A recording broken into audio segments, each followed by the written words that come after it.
എന്നെ രക്ഷിച്ചു. ഇനി എനിക്ക് ആരെയും പേടിക്കണ്ട. ഈ ഉപകാരം ഞാൻ മറക്കില്ല. എന്റെ ദൈവമാണ് ഇക്ക. മതി മതി, ദൈവങ്ങളുടെ എണ്ണം കൂട്ടണ്ട. ഇക്ക, ഇന്ന് എനിക്ക് സ്വർണം വരും. എന്റെ ആദ്യത്തെ ബിസിനസ്. ഇക്ക എന്നെ അനുഗ്രഹിക്കണം. ഇനി ഞാൻ പണം വാരും. കാല് വാരാതിരുന്നാ മതി.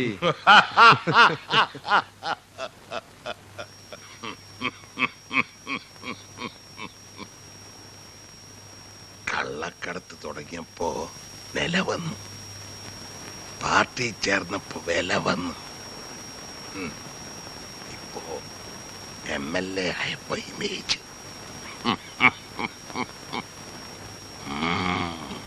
ഇക്കാക്ക ആരോടാ വർത്തമാനവും ചിരിയും?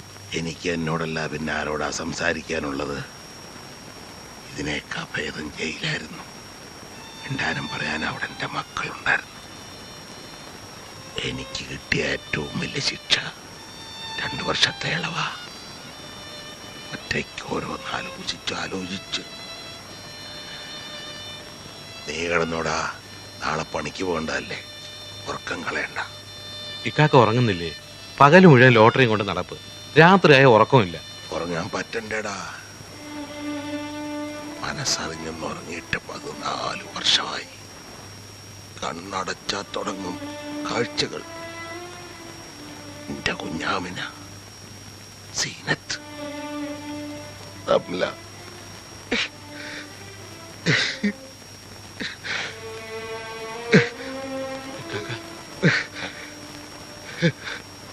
ഇക്കാക്ക അതൊന്നും ഓർക്കണ്ട, ഒക്കെ മറക്കാൻ നോക്ക്. മറക്കാനാണെങ്കിൽ പിന്നെ എന്തിനാടാ 1.5 കാലം വെച്ച് ഞാൻ ഒരു തെണ്ടിയെ പോലെ ജീവിക്കുന്നത്? ചത്തൂടെ എനിക്ക്.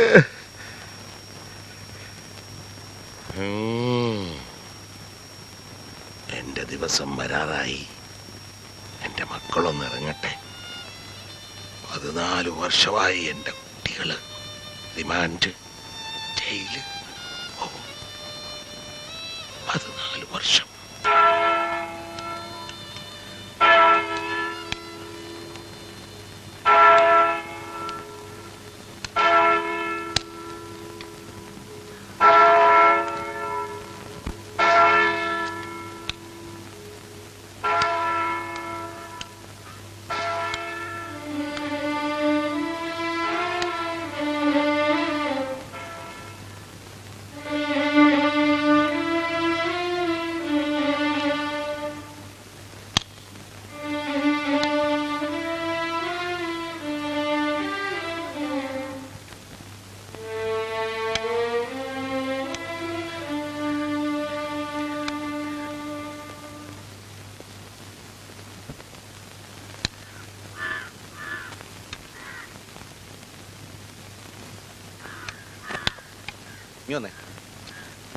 ചെക്ക് ചെയ്തു.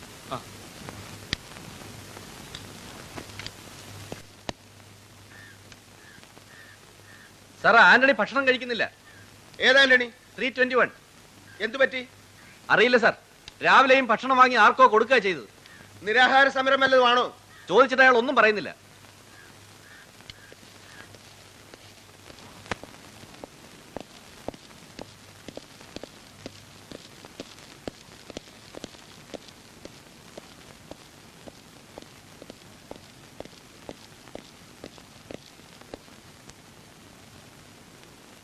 ആന്റണി,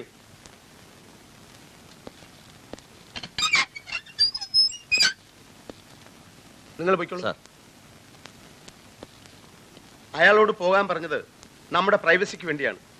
എന്താ ആന്റണിയുടെ പ്രശ്നം? ഒന്നുമില്ല. പിന്നെന്താ നിങ്ങൾ ആഹാരം കഴിക്കാഞ്ഞത്? രാവിലെയും കഴിച്ചില്ല എന്ന് പറഞ്ഞു. ഞാൻ ഇവിടെ ചാർജ് എടുത്തിട്ട് 1 വർഷമാകുന്നു. ഇന്ന് വരെ കുറ്റവാളികൾ എന്ന നിലയിൽ ഞാൻ നിങ്ങളോട് പെരുമാറിയിട്ടില്ല. നിങ്ങളുടെ പ്രശ്നങ്ങൾ നിയമത്തിന്റെ പരിധിയിൽ ഒതുങ്ങി നിന്നുകൊണ്ട് ഞാൻ പരിഹരിച്ചിട്ടുണ്ട്, ഇല്ലേ? നിരാഹാരം ഇരിക്കാൻ എന്താണ് ഉണ്ടായത്? ചോദിച്ചതിന് മറുപടി പറയാൻ ആന്റണി. എന്നെ ദേഷ്യം പിടിപ്പിക്കരുത്. സ്നേഹത്തിന്റെ ഭാഷ മാത്രമല്ല എനിക്കറിയാവുന്നത്. പറയൂ, എന്താ നിന്റെ ആവശ്യം? ചോദിച്ചതിന് ഉത്തരം പറയണം. എന്നെ വെറുതെ വിടൂ, എനിക്ക് ഒറ്റയ്ക്കിരിക്കണം. സാറേ, ഈ ഭ്രാന്ത് ഇടയ്ക്കുള്ളതാ. 10-12 കൊല്ലമായി ചിലപ്പോഴൊക്കെ ഇങ്ങനെയാണെന്ന് ഇയാളുടെ കൂടെ ഉള്ളവർ പറയുന്നത്. നിങ്ങളെ വിളിച്ചില്ലല്ലോ.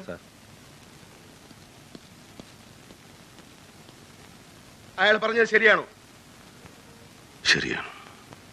ഇങ്ങനെ കുറെ ഭ്രാന്ത് എനിക്കുണ്ട്. എന്റെ വിവാഹം നടന്ന ദിവസം, ഞങ്ങൾ തമ്മിൽ കണ്ടുമുട്ടിയ ദിവസം, എന്റെ മകൾ ജനിച്ച ദിവസം, അങ്ങനെ പലതും. ഇന്നെന്റെ വിവാഹ വാർഷികമാണ്. എന്നിട്ട് അത് ഇങ്ങനെയാണോ ആഘോഷിക്കുന്നത്? നമുക്ക് സ്വീറ്റ്സ് വാങ്ങാം, തടവുകാർക്കെല്ലാം കൊടുക്കാം. എന്താ? വേണ്ട. കഴിഞ്ഞ 13 വർഷമായിട്ട് ഞാൻ ഇങ്ങനെയാണ് ആഘോഷിക്കുന്നത്. ജലപാനം പോലും ഇല്ലാതൊരു ദിവസം. ഈ വർഷവും ഞാൻ ആഘോഷിച്ചോട്ടെ. ഓക്കെ, നിന്റെ ഇഷ്ടം. വിചിത്രമാണ് നിന്റെ സ്വഭാവം.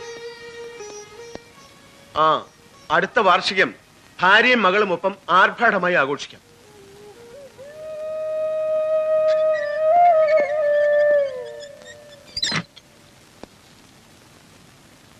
Many, many happy returns of the day.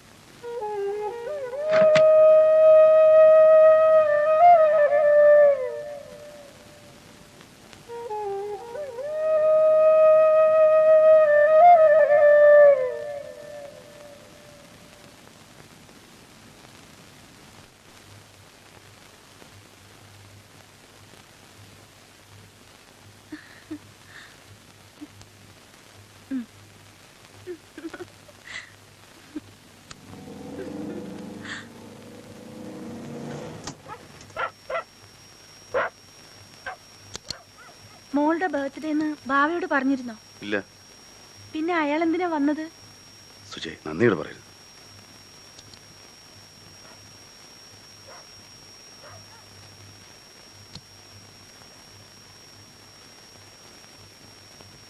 Baba, നീ വിളിച്ചില്ലെങ്കിൽ ഞാൻ വരില്ലെന്ന് വിചാരിച്ചോ?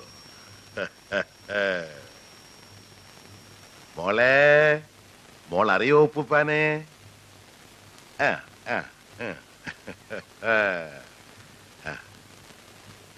മോളറിയോ? സുന്ദരിക്കുട്ടി, സുന്ദരിക്കുട്ടി, സുന്ദരിക്കുട്ടിയുടെ കുഞ്ഞു കയ്യിലൊരു കുഞ്ഞു വള.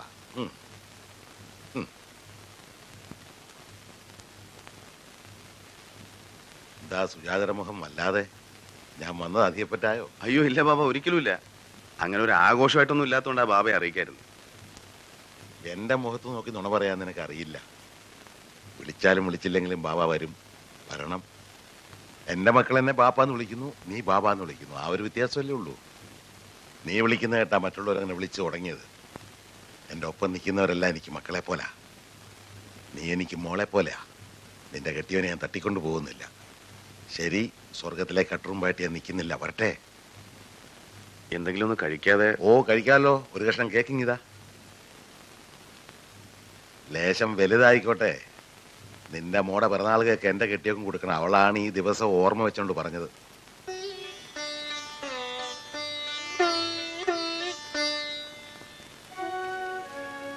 നീ ആകെ ക്ഷീണിച്ചു പോയല്ലോ. നിനക്കിപ്പോ എന്താ ജോലി? 1-2 മാസമായിട്ട് ഒരു ടാക്സി ഓടിക്കാൻ കിട്ടിയിട്ടുണ്ട്. അതുവരെ വല്ലാതെ കഷ്ടപ്പെട്ടു. പണി തരാൻ പോയിട്ട് സംസാരിക്കാൻ പോലും പലർക്കും പേടിയാ. 3 വർഷമായില്ലേ ഞാൻ ബാബയെ വിട്ട് പോന്നിട്ട്. പക്ഷേ ഇന്നും ഒരു ഗുണ്ടയായിട്ട് തന്നെ എൻ്റെ എല്ലാവരും കാണുന്നത്. ഇടയ്ക്ക് പോലീസ് അന്വേഷിച്ചു വരും. കാസിം സേട്ടിൻ്റെ കേസിലും എന്നെ കൊണ്ടുപോയി ചോദ്യം ചെയ്യാൻ. തല്ലുകയും ചെയ്തു. പോലീസിൻ്റെ ലിസ്റ്റ് ഇപ്പോഴും ഞാനുണ്ട്. നമ്മളൊക്കെ വന്നുപെട്ട വഴിയില് ഒരു തിരിച്ചുപോക്ക് എളുപ്പമല്ല. സമ്മതിക്കില്ല, ആരും അംഗീകരിക്കില്ല. അതുകൊണ്ടാണ് നീയും സുജാതയും തമ്മിൽ ഇഷ്ടത്തിലാണ്, കല്യാണം കഴിക്കണമെന്നൊക്കെ പറഞ്ഞപ്പോൾ ആദ്യം ഞാൻ വിലക്കിയത്. കഴിവതും പിടിച്ചു നിൽക്കുക. കുറെ കഴിയുമ്പോൾ ഒക്കെ നേരെയാകും. ഇതിരിക്കട്ടെ.